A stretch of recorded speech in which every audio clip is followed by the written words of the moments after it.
Arega Chimenyi is wenda a handsome boy.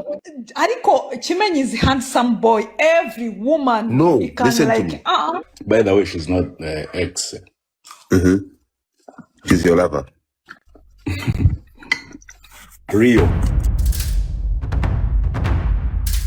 Nyuma y'ibihuha, guceceka, imvururu mu muryango, ukuri kweruye kugiye ahabona, umukinnyi yemeje urukundo rwe rushya kuva ku mubano uremereye na Miss Mihango Claudine kugeza ku kugaragara mu mubano mushya na Natasha, umugore wemeje ko bafitanye abana b'impanga utuye muri Australia.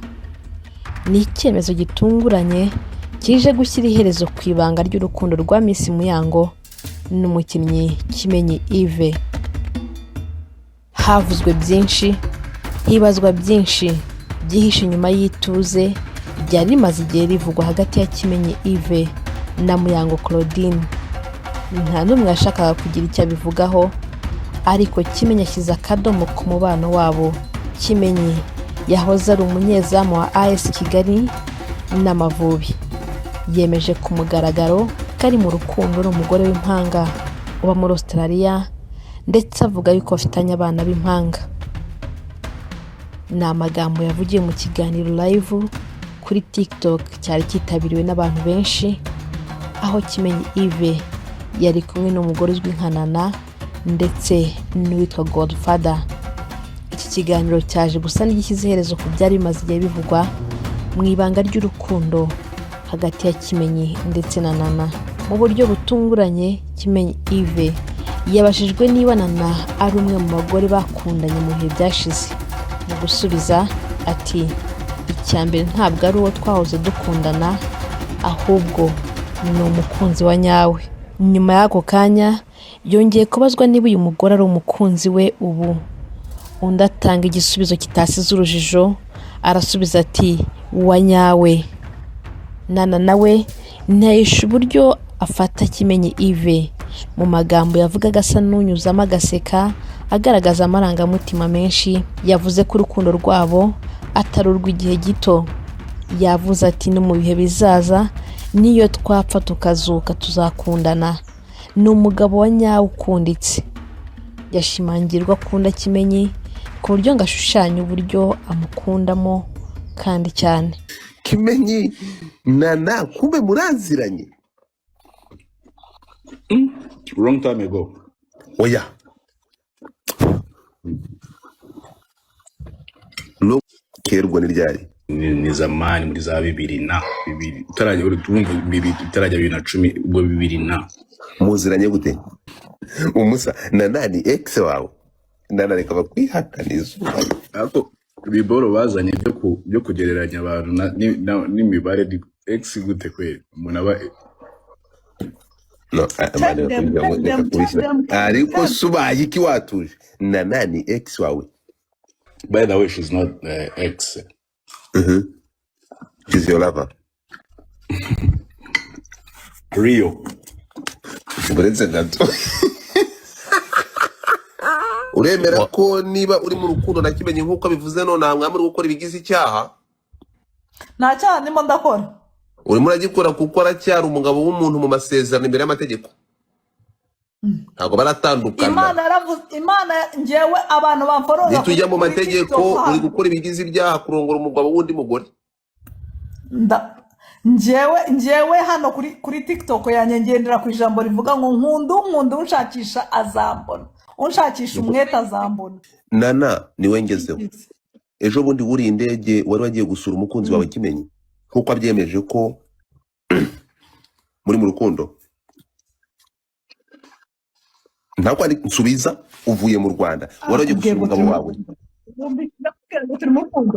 Akubwiye ko no ntega amatwi ndamubajije she's your ex, arambwira ati reka ibindi ndamubwira ati murakunda, ati muri mu rukundo ni umukunzi wawe, ati birenze ibyo ahubwo we are in love. Ndabaza Musa uziko wamenya gukora inkuru. Ntabwo ari gukora inkuru muri comment mwandike numvishe nabi uretse gato muri comment numvishe nabi reka ngende ndikumva ntabwo nongera tugende gatako kimenye ndoka beguryo kabindi ntago ari ukomeze ngewe okay no mu bihe bizaza niyo twapfa tukazuka tuzakundana uyu munsi Kimenyi, he's your boyfriend or he's your man. Are you in love with him? It is Leo man. Love man. Leo. Asubije ngo Leo man. Munyibutse avuze? Why not? Nimba umuntu ashaka kuvuga ngo Leo lover. Narongo. Kimenyi ye Sarongo. Sarongo times 2. Arega Kimenyi is handsome boy. Ariko Kimenyi is handsome boy. Every woman can listen like, to me. Kimenyi is like handsome. Like, listen to me. Why don't you say kuki utavuga? Ariko yakubwiye ko amoliyo. Buriya reka mubwire Godfa. Muri buno buzima bwose wowe ni kwera ukuntu wowe nyine uri ikirembo utajukundana hari ibintu utazi mu rukundo.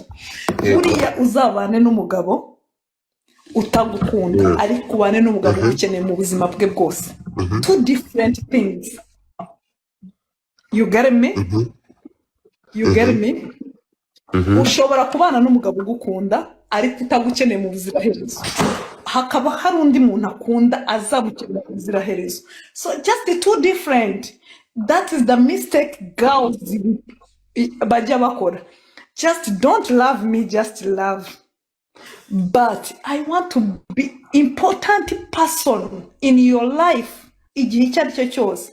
I'm gonna be there. Na ekipe zigira abantu kuri iyi si. Ekipe igira umuntu ivuga ngo uyu ntabwo tushobora kumuruzinga kubera ko isaha n'isaha yadukura mu kibazo cyangwa isaha n'isaha yadutsindira igitego. Okay, hagati yaho ngaho uretse gato hagati yaho ngaho hagati yawe na Kimenyi ekipe n'inde. Icyakora amagambo yavugishije abantu benshi nayagarutse ku bana b'impanga uyu mugore yavuze ko bafitanye na Kimenyi Yves. Mu gihe yarabajijwe niba abana koko ari abakimenyi yasubije ati ni impanga ze inshuro ebyiri. Hari uzirwanira ngo nzimuhe. Ndamubajije ngo mu Kinyarwanda nti Kimenyi ni wese w'impanga zawe ati ni wese w'impanga zanjye gukuba kabiri. Times 2. Hari uzirwanira ngo nzimuhe. By the way, I'm fucking proud. Aya magambo yahise yongera imbaraga mu makuru yaramaze igihe acicikana ku mbuga nkoranyambaga aho bamwe bavuga ko uyu nana yabafitanye abana na Kimenyi Yves kuva kera nubwo abo bombi batari barigeze babyemera mu buryo bweruye.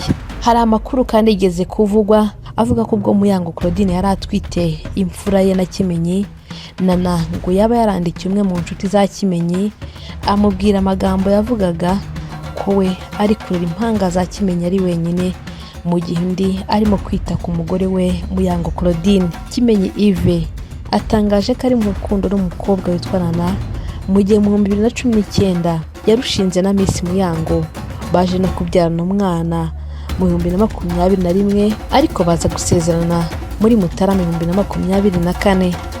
Muyango Claudine ni umukobwa wabaye nyampinga uberwa n'amafoto muri Miss Rwanda mu mwaka wa 2019 mu gihe Kimenyi Yves ari umunyezamu w'ikipe y'igihugu Amavubi ndetse n'ikipe ya AS Kigali. Uyu mukinnyi yananyuze mu makipe atandukanye arimo APR FC, Rayon Sport na Kiyovu Sport. Kuri ubu ariko akaba arimo kubarizwa mu gihugu cy'Ubushinwa.